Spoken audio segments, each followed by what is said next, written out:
In today's video, I'm going to teach you how to build a contact form in Classic Builder.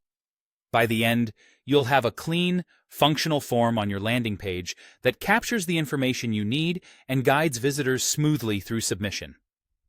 Start by opening the page you want to work on in Classic Builder. Make sure you're in the page editor for the specific landing page where the form should live.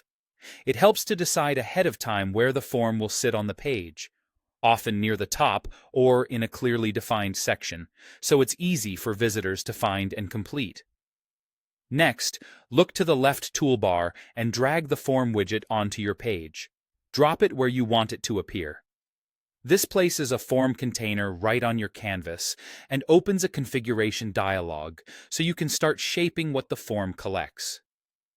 In the dialog, choose between predefined fields and custom fields to build your contact form. Predefined fields are great for common inputs like name, email, and phone, and they save time. Custom fields let you collect exactly what your campaign requires, such as company size, budget ranges, or a message box. Keep the form focused on the essentials. Shorter forms typically convert better, and visitors appreciate simplicity. Once the fields are added, rearrange or edit them to refine the experience. Drag fields to set a logical flow, placing the most important ones at the top. Mark fields as required only when absolutely necessary to reduce friction. Update labels so they're clear and direct, and use helpful placeholders to guide the type of response you expect. If the platform allows hint text or character limits, use them to prevent confusion and ensure higher quality submissions. Now, set how the form confirms a successful submission. You can display a confirmation message right on the page, which is quick and keeps visitors in one place.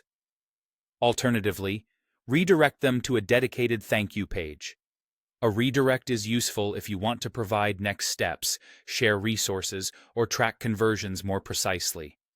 Either way, write a friendly confirmation message that reassures visitors their information was received and tells them what happens next. When everything looks good, save and publish your landing page. This locks in your form and makes it live for visitors. After publishing, you can always return to adjust fields, wording, or layout as you gather real-world insights. With these steps complete, your contact form is up, running, and ready to collect meaningful leads.